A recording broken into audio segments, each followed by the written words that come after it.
New year, new video format experiment. I'm calling it EdTech First Impression. Basically, I spend around an hour experimenting with a new EdTech tool, and then I record myself giving a first impression of using that tool. So we're starting with Edform, and we'll see how this goes. Before we dive in, something to note is that upgrading to Pro is actually pretty important because there's a lot of limitations with the free version. You do have unlimited public worksheets in the free version, but that means that most of your worksheets anybody can access. I mean, it doesn't bother you at all, but prior worksheets, there's only 5 in the free version versus unlimited in both if you start paying for it. So just something to keep in mind. There's no folders for organizing things. There are only 11 interactive elements rather than 14. But the big thing here is I feel that most of your worksheets will have to be public to anybody using Edform. That might not bother you though, but I wanted to point it out.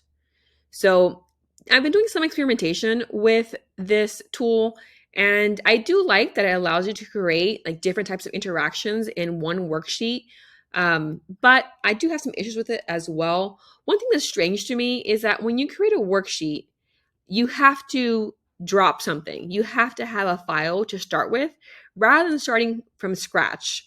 And it's strange because let's say, okay, I'm going to go ahead and create a worksheet and I choose this one that I had downloaded. So here is a PowerPoint that I created for my students. And I want to select just, these two and go ahead and import them. And there's a title of my worksheet and it's for English for university students. And there we go. It's made the start of this. So if this was a question that was fill in the blank, I could add the fill in the blank element to it. For example, if maybe research wasn't there, maybe it was a checkbox question, and I could put the checkbox down here and add in more text as needed. So if you're someone who wants to start this way, that's totally fine. But what's interesting to me is that you can add a page and then add blank pages, but you can't start with a blank page.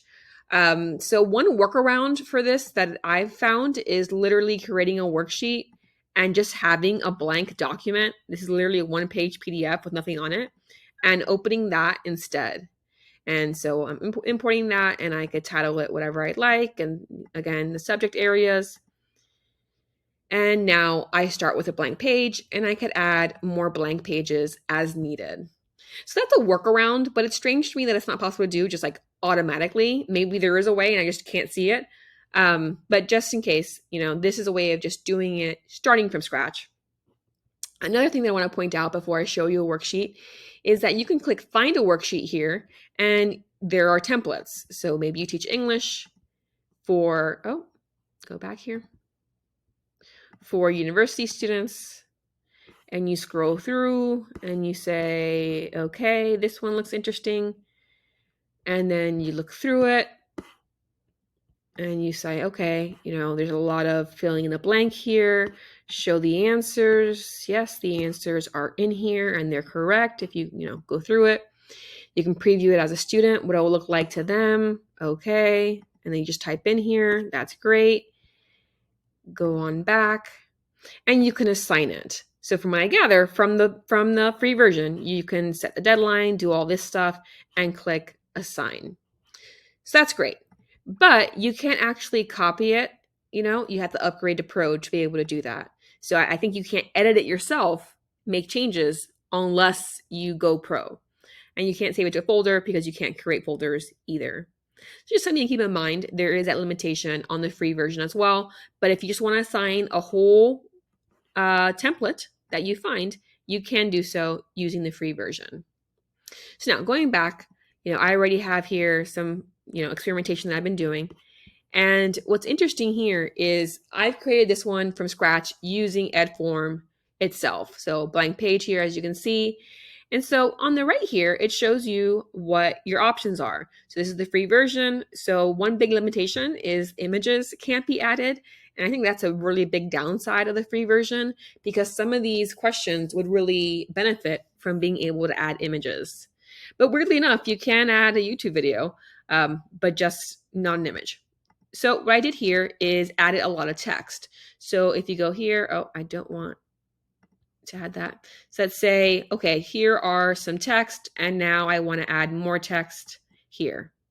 And you can just resize things how you'd like. You can go here and say, okay, I want it to be Times New Roman, 42-point font, change the color, bold it, whatever you'd like to do here, right? So maybe it's just, page 1. Okay, let's make that smaller. Okay, and so now you have that there, and you can move things around. I like that it's easy to drag and drop here. And now page 1 is there. So I added text here. But what's interesting to me is that, for example, here, this is multiple choice, but when you add a multiple choice element to the page, you can't actually add the answers next to it. This is just here, you can say, okay, well, this question is worth 1 point, and there's going to be 3 choices, and it's only going to have 1 column. And so it creates that element, and you can click which one is the right answer. But then I had to actually add a text box for each individual circle so that when you preview it, which I will in a little bit, then you have the answers next to what they're choosing. So that was strange to me because then I had to really drag things around and align it as carefully as I could. As you can tell, it's not perfect here, but I was just using it to test it out. So I'm not sure why you can't actually have the multiple choice and then add in text next to the circle itself. So a bit strange to me. Same with the rest of them, right? So this is a text box. This is the choosing the text box because there's more than one correct answer. And then these are individual text boxes. Keep going down here. Here's matching. So I have the question. And then matching basically is, let's click it here. So you say, all right, I want my square to be here. And you say, add a pair. So now it adds a second one, and you can move that for it to align. And so now you have this matching of these two. But then the next step, again, is adding a text box. So like there's not an actual text box in that square, in that connection here. You have to go and move around. Okay, here's a text element. And so this is going to be the example. And now the example is written on that matching element. And now here's more text, and we're going to add it here. And now here's the term that matches it. And so you can move things around and make it appear in the right part of the square and everything. But again, strange to me. I'm not sure if I'm just doing this wrong, but again, just kind of diving in first look, this is what I'm noticing here. And then going more down, question 4 is a fill in the blank. And so I've added here the allegory as the correct answer.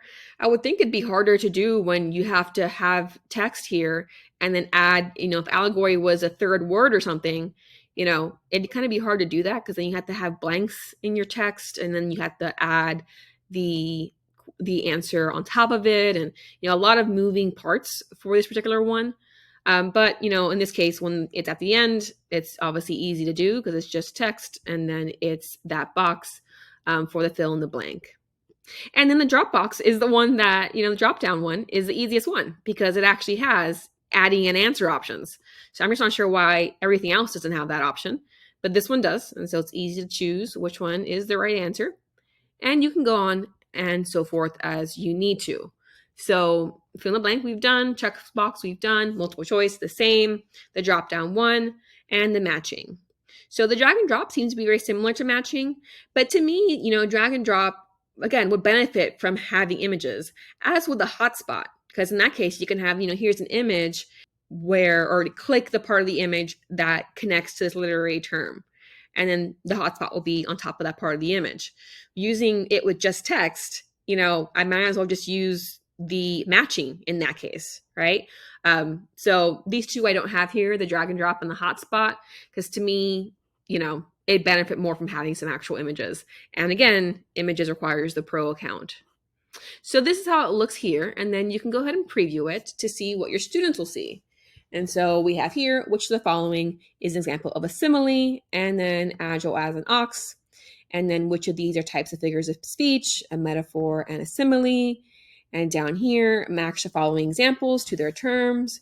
Raining cats and dogs is a metaphor. So you have to click the actual box itself. There it is. and then say, okay, that's a metaphor. Oh, it didn't actually connect. Try it again. See, so very strange. This corner did not work. Let's see if I do this. Okay, that worked. Okay, so again, a little finicky there. So smooth as silk is a simile. Oh, okay. Try it again here. There we go. And then example. There it is. And okay. So there's that one. And then a story with 2 levels of meaning. So you click in here. Supposedly, you click in here. Let's see. There we go. And we click allegory. And then which of these? Choose the right answer. Winnie the Pooh. And they keep going and so on and so forth. And on the top right here, they'd have turn in if they were assigned this. So you can kind of go through and see, what works, what doesn't work. I'm not sure why this was so finicky. Maybe because the text box was over the matching box. And so it's hard to find the matching box. But you can see how you might want to further edit it here. So my final first impression, love that there's a free version, obviously, though there is a limitation of it mostly being public. I do like that you can do different types of interaction in one worksheet. So these are, quite extensive here. I like that most of these are easy to grade because it will grade it for you. Only the open-ended question, I would assume, would have to be read by the instructor. The rest of them, it's right or wrong. So they're quick grading activities, which is always a good thing in an English classroom. But strange to me that you can't use images unless you go pro. And the fact that when you create these interactions, you can't actually type into them. You have to create separate text boxes, which is a very strange limitation to me. Maybe I'm just not understanding the tool yet. But, I would say yes, if you want to have a lot of interactive worksheets that are easy to grade, might as well give this a try. But if you're someone who gets frustrated by EdTech, if it's a bit finicky, then probably skip this for now. What did you think? Do you want more of this style video, or do you prefer my usual tutorials? Let me know in the comments, and click like if you enjoyed. I'll see you next time with a new video.